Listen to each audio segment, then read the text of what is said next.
I'm alive. I'm alive. Used to room in a tomb where I sit and freeze. Look at me now. Holy cow. Would someone pinch me, please? I was in a 4-day vision quest in my bathroom. I survived. I'm alive. I'm so grateful. I'm so grateful for my friend that let me stay in his house.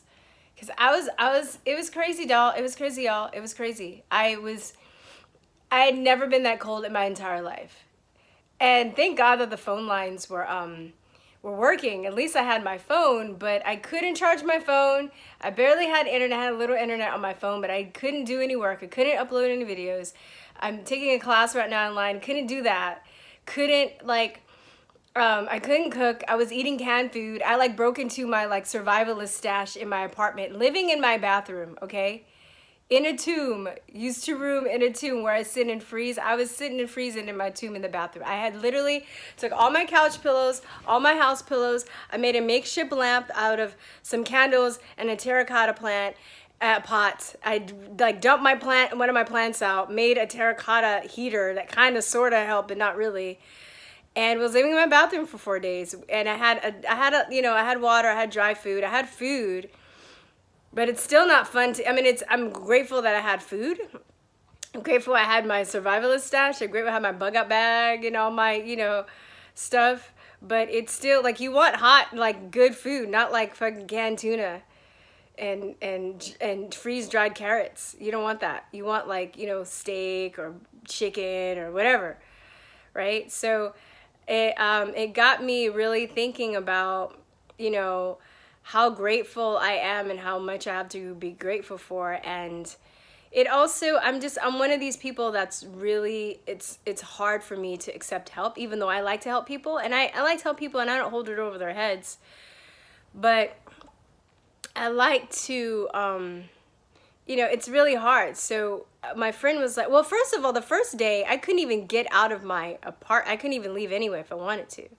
The first couple days, actually, because the snow, I have a one-way street and the snow was packed up. I have a really small car, so there was just no way my car was going to be able to drive through that. The snow was just packed high on the street. I didn't see any cars go down the street that day. And then I guess somebody had to clear it out because the snow wasn't melting. My steps were iced. I literally, if I went down my steps, I sat on my butt and slid down my steps on my butt so I didn't fall. Because, my steps were just ice blocks and I have a really steep stairway. It was the craziest shit ever. And then, what else, man? I was sleepy. I just slept. I lived in my winter clothes for 4 days. Couldn't bathe, okay? It was just and I know, and other people still had it worse, right? And when I got up to make something in the kitchen, my hands were freezing shut, okay? I was so fucking cold. I didn't know it was possible to get cold.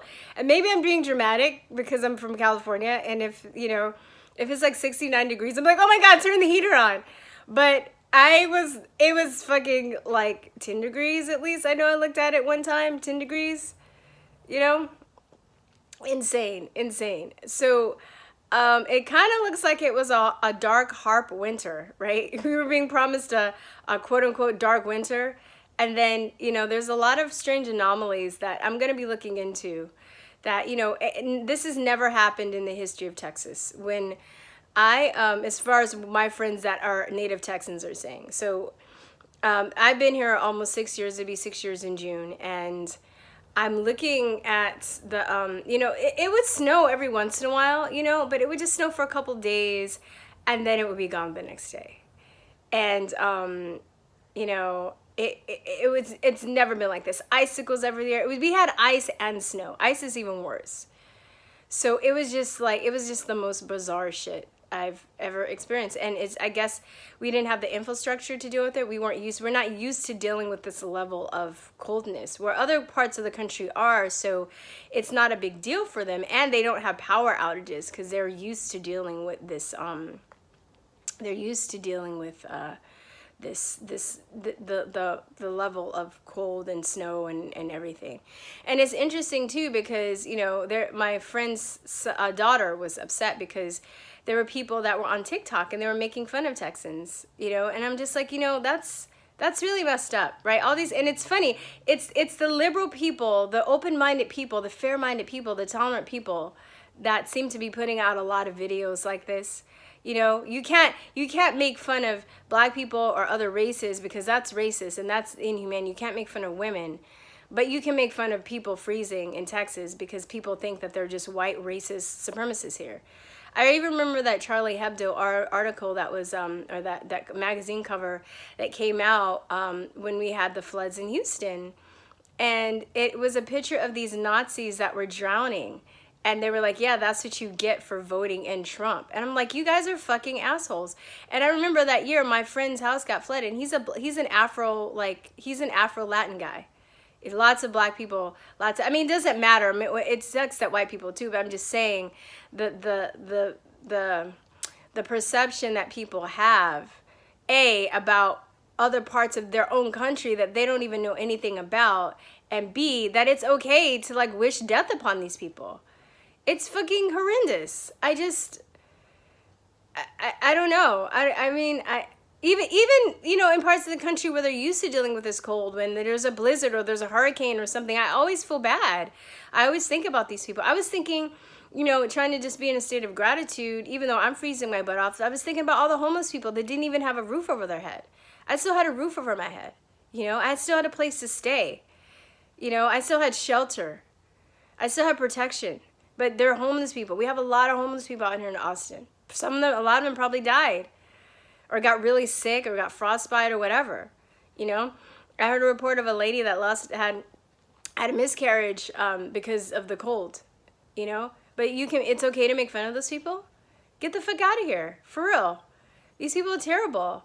Nobody has any compassion anymore. Where's all the compassion and all the critical thought and all the, I don't know. It's just.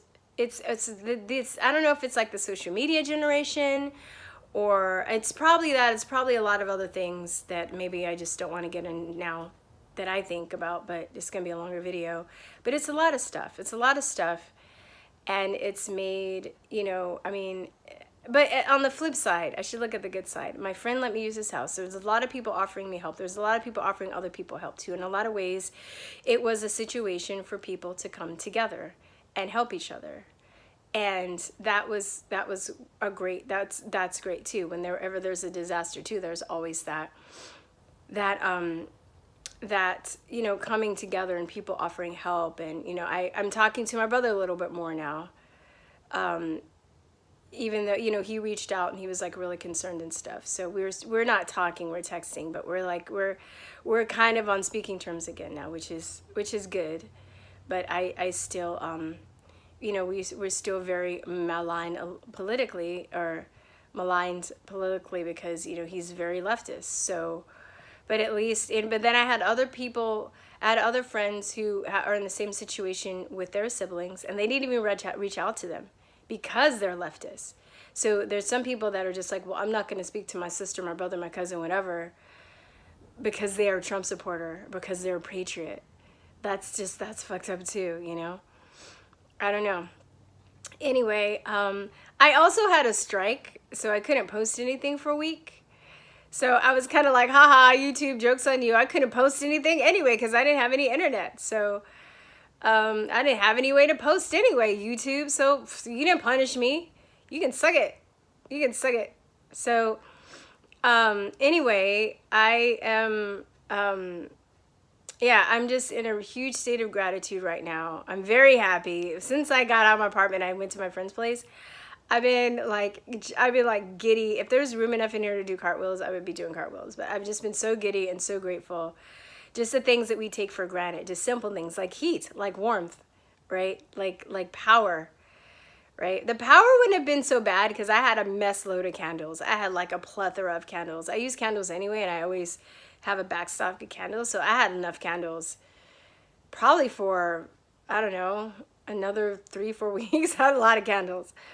So that wasn't even that. But for me, it was just the heat. And I don't even have a gas stove or a gas heater, so that was an issue. You know, I remember in LA, you know, if we'd have power outages, at least we had like the gas stove or the gas heater so we could still cook or we could still like have heat. But this is the first time I've been without heat or power. And I also realized I was staying in my bathroom and I wasn't getting any sun, so it was affecting my mental state. So I'm just like, by the third day, I'm like, I need to get out and I need to get some sun. And the sun, you can kind of get the sun through the clouds, but the sun wasn't even peering through the clouds. It was so weird. And there are instances of people burning snow and it's black, or they're burning it and it melts, but it's like this gel-like consistency. You know, something's rotten in the state of Denmark. You know me. My friend was like, I don't mean to sound like a conspiracy theorist, but do you think this was like weather warfare? And I was like, who the fuck do you think you're talking to? This is Truther Talk. Like, are you kidding me? Yes, that was the first thing I thought about. You know, especially since I've never seen a winter like this in Texas since I've been here. Like, I mean, it was so brutal and so fast. It just came overnight, just all of a sudden. It's just like, what the hell's going on here? Anyway, all right, guys, I will be, if everything is well, I'm going to go to my apartment and check on the power situation.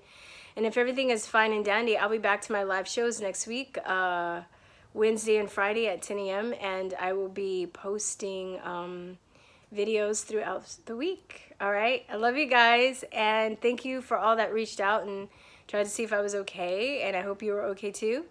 And I will see you soon. Peace, truth, love, guys. Bye. Wait, I gotta kiss you guys. Wait. Mwah. Bye.